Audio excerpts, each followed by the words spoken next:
اعوذ باللہ من الشیطان الرجیم بسم اللہ الرحمن الرحیم۔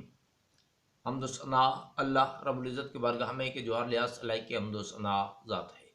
اور درود و سلام اللہ رب العزت کے ان برگزیدہ بندوں پر کے جن کے طفیل اللہ رب العزت کی طرف سے انسان کو حق کی ہدایت نصیب ہوئی۔ سب سے پہلے تمام سامعین کو میری طرف سے السلام علیکم۔ میں ہوں ساگر نقوی اور آپ دیکھ رہے ہیں میرا یوٹیوب چینل۔ سامعین کرام، کل کی ویڈیو میں نے وہ لٹریچر جو یوٹیوب پہ مختلف چینل کی طرف سے عظمت رسالت مآب صلی اللہ علیہ وسلم کے سلسلہ میں بیان کیا جا رہا ہے، تو میں نے اس حوالے سے چند گزارشات کی تھی، کچھ اپیلیں کی تھیں ان چینل کو آپریٹ کرنے والوں سے، ان کے ریسرچرز سے، اور تمام رسالت مآب صلی اللہ علیہ وسلم کے جو امتی ہیں ان سے، کہ رسالت مآب صلی اللہ علیہ وسلم کی پاک ذات کے حوالے سے اگر کچھ کہیں بھی لکھا ہوا ملے تو اس پہ غور ضرور کرنا چاہیے، اس پہ سوچنا ضرور چاہیے، اس پہ تحقیق کرنا بہت ضروری ہے۔ تو کل کی جو ویڈیو تھی اس میں رسالت مآب صلی اللہ علیہ وسلم کے اجداد کو یہودیت کے دروازہ پہ علم کے حصول کے لیے لایا گیا تھا، یعنی یہودیت کا محتاج کیا گیا تھا۔ آنے والے جو ادوار ہیں، آنے والے جو وقت کے حوالے سے جو واقعات تھے، یا رسالت مآب صلی اللہ علیہ وسلم کی رسالت کے حوالے سے تو جو معلومات تھیں، تو وہ یہودیوں سے رسالت مآب صلی اللہ علیہ وسلم کے اجداد کو لیتے ہوئے، ان سے پوچھتے ہوئے، ان کے دروازے پہ رسالت مآب صلی اللہ علیہ وسلم کے اجداد کو دکھایا گیا تھا، اور وہ بھی اس حالت میں اتنی یعنی بھیانک تصویر دکھائی گئی ہے کہ رسالت مآب صلی اللہ علیہ وسلم ہاتھوں پہ ہیں، اور حضرت عبد المطلب علیہ السلام وہ یہودی عالم کے دروازے پہ آئے ہوئے تھے اور پوچھ رہے تھے کہ اس کے بارے میں مجھے بتاؤ کہ یہ بچہ کس عظمت کا مالک ہے، اس کی عمر کتنی ہے۔ گزشتہ انبیاء میں سے کسی نے کسی کے حوالے سے یہ نہیں بتایا کہ اس کی عمر کتنی ہے۔ یہ اللہ رب العزت کی ذات وہ جانتی، یہ راز اللہ رب العزت نے اپنے پاس رکھے ہوئے۔ یہودی عالم سے رسالت مآب صلی اللہ علیہ وسلم ان کے متعلق، ان کی ایج تک کے متعلق سوالات کرتے ہوئے دکھایا گیا، یعنی تاریخ کے باب میں حضرت عبد المطلب علیہ السلام کو، رسالت مآب صلی اللہ علیہ وسلم کے دادا حضور کو۔ تو میرے بھائی، یعنی یہ ثابت کرنے کی کوشش کی گئی کہ رسالت مآب صلی اللہ علیہ وسلم کا جو خاندان تھا، جو اجداد تھے، وہ رسالت مآب صلی اللہ علیہ وسلم کے حوالے سے بالکل لا علمی کا شکار تھے، یعنی معاذ اللہ ثم معاذ اللہ، نقل کفر نباشت، یعنی انہیں رسالت مآب صلی اللہ علیہ وسلم کے حوالے سے کچھ پتہ نہیں تھا، نہ وہ نشانیاں جانتے تھے، نہ ان کو انتظار تھا۔ جس خاندان میں رسالت مآب صلی اللہ علیہ وسلم نے ظہور پذیر ہونا تھا، تو اس خاندان کے جو افراد تھے انہیں علم نہیں تھا رسالت مآب صلی اللہ علیہ وسلم کے حوالے سے۔ تو پھر رسالت مآب کے جو اجداد تھے انہوں نے اس بچے کو اٹھا کے یہودیوں کے پاس جا کے تو پھر جاننے کی کوشش کی کہ یہ بچہ کہیں وہ تو نہیں ہے جو یہودی بتا رہے تھے، یعنی یہاں تک ہے کہ ان کو، یعنی اجداد رسالت مآب صلی اللہ علیہ وسلم کو یہ تک بھی نہیں پتا تھا کہ وہ نبی ان میں آنے والا ہے، جبکہ یہ پہلے سے طے تھا۔ اللہ رب العزت نے وعدہ فرمایا تھا حضرت ابراہیم علیہ السلام سے کہ وہ تمہاری نسل سے ہوگا، اور اس وقت مکہ میں رہنے والے جتنے بھی خاندان تھے ان میں نسل ابراہیم علیہ السلام جو تھی وہ یہی بنو ہاشم کا جو خاندان تھا، یہی لوگ تھے نسل ابراہیم علیہ السلام میں سے۔ باقی جتنے لوگ تھے ان کا تعلق نسل ابراہیم علیہ السلام سے بالکل نہیں تھا، لیکن ان لوگوں کے لیے بھی کہا گیا، کیونکہ یہودی عالم نے بتا دیا تھا کہ نبی آنے والا ہے، یہاں پہ ایسا بچہ پیدا ہونے والا ہے کہ جو نبوت کا مصداق ہوگا، سب سے بڑی نبوت کا مصداق ہوگا۔ تو یعنی باقی جو خاندان تھے نا وہ بھی اپنے بچوں کو اٹھا کے تو پھر اس ایس بن جرجس کے پاس لے جاتے تھے، اور اس خواہش کی بنا پہ لے جاتے تھے کہ ہو سکتا ہے وہ مبارک بچہ وہ ہم میں سے ہو۔ تو اسی بنا پہ حضرت عبد المطلب علیہ السلام نے بھی اپنے پوتے محمد مصطفیٰ صلی اللہ علیہ وسلم کو اٹھایا اور اس ایس بن جرجس کے پاس لے گئے اور اس سے جا کے تصدیق کرائی، اور اس نے مہر نبوت کو دیکھا اور اس نے تصدیق کر دی کہ واقعی یہ وہی بچہ ہے۔ میرے بھائی، اللہ رب العزت کے وعدہ پہ شک ہے آپ کو؟ حضرت ابراہیم علیہ السلام خلیل خدا، ان کی دعا کی قبولیت پہ شک ہے آپ کو؟ جب حضرت ابراہیم علیہ السلام نے دعا مانگی کہ میری ہی نسل سے ہو وہ سب سے بڑا نبی، تو اللہ رب العزت نے پھر فرما دیا کہ ٹھیک ہے تمہاری ہی نسل سے ہوگا، جدی دعا قبول ہے۔ تو کیا یہودی زیادہ جانتے تھے اس خاندان سے کہ جن کو یہ عظمت ملنے والی تھی، جن کو اس عظیم نعمت کے، اس نعمت عظما کے لیے چنا گیا تھا، جن کو اس نعمت عظما کے حوالے سے امین بنایا گیا تھا؟ وہ یہودیوں کے پاس جا کے تو وہ پوچھ رہے تھے، یہودی عالم کہہ رہا ہے کہ جو معجزات ہوئے ہیں اس بچے کی آمد کے وقت، ولادت کے وقت، تو وہ کسی سے شیئر مت کیجیے گا۔ اور دادا حضور پوچھ رہے ہیں معاذ اللہ ثم معاذ اللہ کہ کون سے معجزات؟ یعنی انہوں نے کوئی معجزہ نہیں دیکھا تھا، یعنی انہیں کچھ بھی معلوم نہیں تھا۔ یہودی نے بتایا کہ ہاں یہ وہی بچہ ہے جو تمہارے گھر میں پیدا ہو گیا ہے، یہ وہی بچہ ہے کہ جو سب سے بڑا نبی ہونے والا ہے۔ یار کس طرف چل نکلے ہو؟ اہل سنت والجماعت کی کتاب ہے خمیس، اس کتاب کا ایک واقعہ میں کوٹ کرنے لگا ہوں، اس پہ در غور کیجئے گا، دودھ کا دودھ پانی کا پانی ہو جائے گا۔ اس کتاب میں یہ لکھا ہوا ہے کہ حضرت رسالت مآب صلی اللہ علیہ وآلہ وسلم یعنی موجود تھے حضرت ابو طالب علیہ السلام کے گھر میں، یعنی وہاں پرورش ہو رہی تھی، کفالت حضرت ابو طالب علیہ السلام وہ فرما رہے تھے۔ تو جب 10 سال کی ایج ہے نا رسالت مآب صلی اللہ علیہ وسلم کی، تو یہ اس وقت کا واقعہ انہوں نے لکھا ہے کہ مادر حضرت علی علیہ السلام یعنی حرم حضرت ابو طالب علیہ السلام، اس مخدومہ بی بی کی ایک روٹین تھی کہ صبح سویرے جیسے ہی اٹھنا، جیسے ہی جاگنا، تو گھر میں ایک کھجور کا درخت تھا، تو اس پہ جتنے بھی پکے ہوئے پھل جو نیچے گرے ہوئے تھے پک کے تیار ہو کے، تو ان کو اکٹھا کر لینا اور رکھ دینا، اور جیسے رسالت مآب صلی اللہ علیہ وسلم نے جاگنا ہے نا تو پھر وہ اپنے بیٹے کو پیش کرنا۔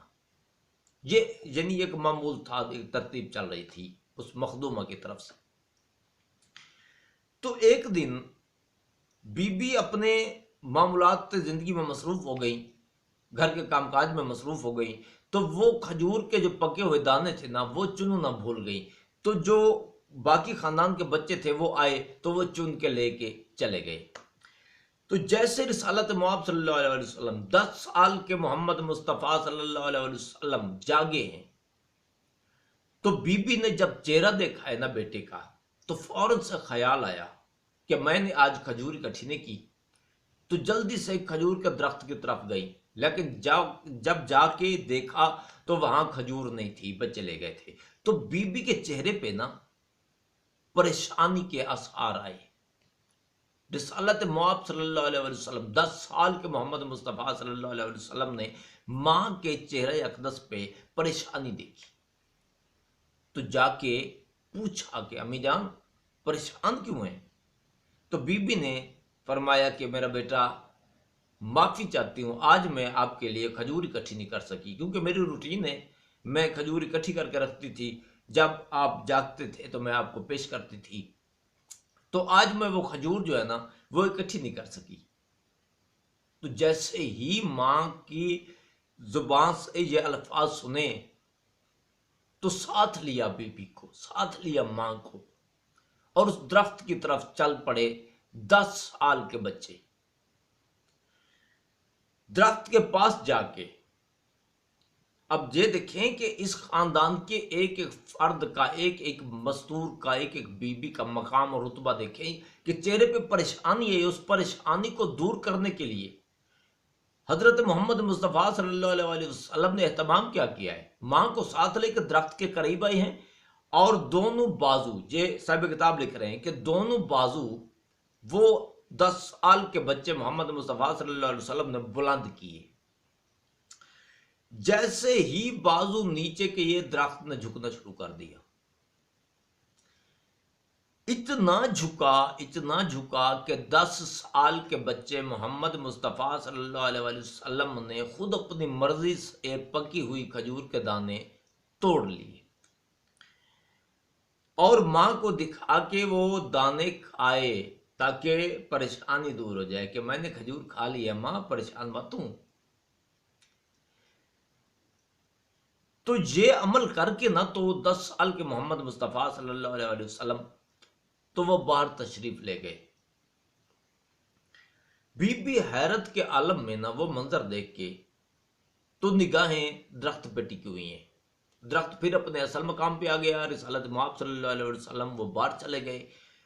تو بی بی حیرانگی کے عالم میں درخت کو دیکھ رہی تھی کہ اتنے میں حضرت ابو طالب علیہ السلام وہ گھر میں تشریف لاتے، اور بی بی کے چہرے پہ عجیب قسم کے تاثرات وہ دیکھ کے تو سوال کرتے ہیں کہ کیا ہوا؟ تو بی بی نے سارا ماجرا بتا دیا۔ اب بی بی ماجرا بتا رہی ہیں، حضرت ابو طالب علیہ السلام مسکرائے جا رہے ہیں۔ بی بی واقعہ کو بڑے حیرانگی کے ساتھ بتا رہی ہیں، حضرت ابو طالب علیہ السلام وہ مسکرا رہے ہیں۔ تو یہ فطری بات ہے کہ اگر کوئی حیران کن بات کسی کو بتائی جائے اور سامنے والا مسکرائے تو انسان کو بڑا عجیب فیل ہوتا ہے۔ تو بی بی نے پھر پوچھ لیا کہ میں آپ کو بڑے عجیب قسم کا واقعہ بتا رہی ہوں اور آپ مسکرا رہے ہیں، کوئی خاص وجہ ہے؟ تو حضرت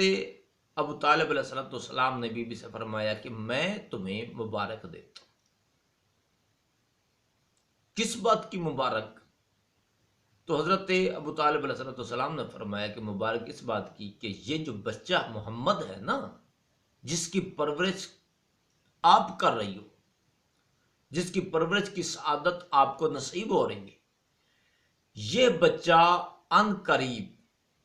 اللہ رب العزت کا سب سے بڑا نبی ہونے والا ہے۔ تو بی بی نے حیرانگی کے ساتھ دیکھا حضرت ابو طالب علیہ السلام کی طرف، اور حیرانگی سے پوچھتی ہیں کہ اگر آپ جانتے تھے تو آپ نے مجھے بتایا کیوں نہیں؟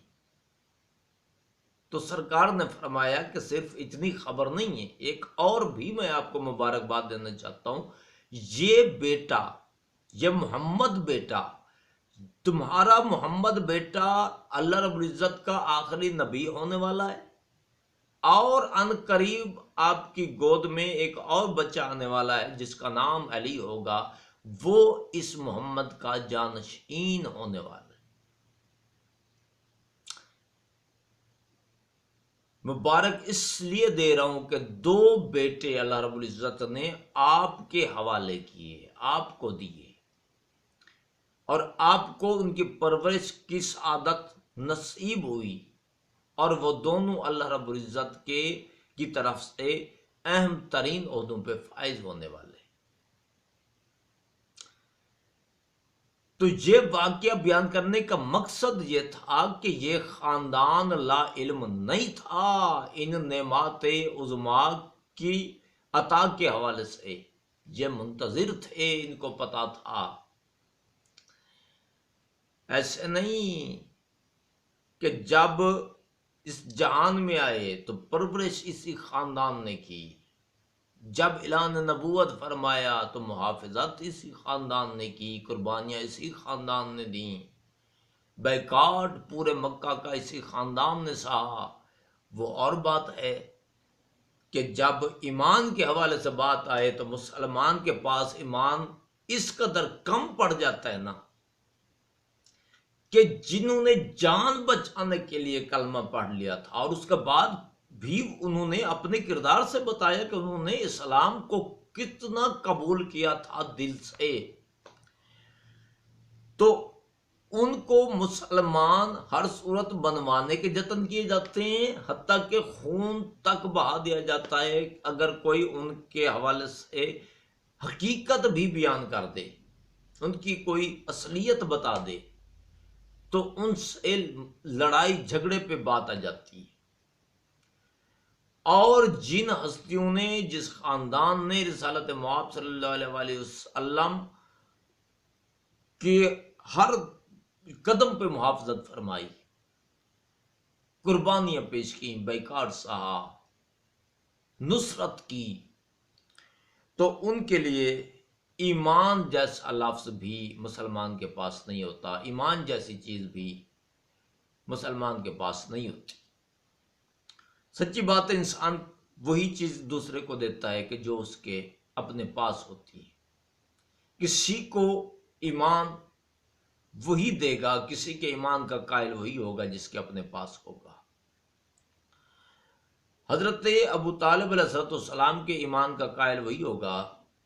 کہ جو خود صاحب ایمان ہوگا، جس کے اپنے پاس ایمان ہوگا۔ جس کے اپنے پاس نہیں ہوگا اس سے گلہ ہی کیا ہے؟ تو ظاہری بات ہے اس نے ایمان ابو طالب علیہ السلام کا انکار ہی کرنا ہے، کافر ہی کہنا ہے معاذ اللہ۔ تو میں سوال صرف اتنا کرنا چاہتا ہوں یہاں پہ کہ حضرت ابو طالب علیہ السلام نے بقول مسلمان کے، حضرت ابو طالب علیہ السلام کے کفر نے اللہ رب العزت کے دین اور اللہ رب العزت کے آخری نبی حضرت محمد مصطفیٰ صلی اللہ علیہ وآلہ وسلم کو نقصان کتنا پہنچایا، ابو سفیان کے کلمہ نے اللہ رب العزت کے دین اور رسالت مآب صلی اللہ علیہ وآلہ وسلم کو فائدہ کتنا پہنچایا۔ یہودیوں کی وہ عزت کر کے، یہودیوں کو صاحب علم ثابت کر کے، رسالت مآب صلی اللہ علیہ وسلم کے خاندان کو دقیانوسی اور ان پڑھ اور ایمان سے خارج ثابت کر کے، تو مسلمان ایمان کی کون سی منزل پہ پہنچنا چاہتا ہے؟ بس یہی میرا سوال تھا، واقعہ بیان کرنے کا مقصد یہ تھا کہ بات پہنچ جائے، حقائق اس خاندان کے حوالے سے کیا ہیں بتائے کیا جا رہے ہیں۔ تو ٹھیک ہے، آپ جو لٹریچر بیان کریں یا وہ کریں، انشاءاللہ العزیز کافی سارے احباب ہیں رسالت مآب صلی اللہ علیہ وسلم کے نوکر امتی، تو وہ حقائق بھی بیان کر رہے ہیں، تو انشاءاللہ ہمارا حصہ بھی اس کاوش میں رہے گا۔ ان ہستیوں کی عظمت کے بیان میں انشاءاللہ ہم اپنا حصہ ڈالتے رہیں گے۔ خدا آپ کو آپ کے مشن میں کامیابی دے، جس منزل کی طرف آپ گامزن ہیں مالک آپ کو وہ منزل نصیب فرمائے، اور ہمیں رسالت مآب صلی اللہ علیہ وسلم اور رسالت مآب صلی اللہ علیہ وسلم کے جو اجداد ہیں جنہوں نے رسالت مآب صلی اللہ علیہ وسلم کی نصرت کی، جن کے رسالت مآب صلی اللہ علیہ وسلم ممنون رہے، ان کے قدموں میں مالک ہمیں رہنا نصیب فرمائے، معاشر میں بھی معاشر کے بعد بھی۔ والسلام فی امان اللہ۔ پاک آرمی زندہ باد، پاکستان پائندہ باد۔ اللہ حافظ۔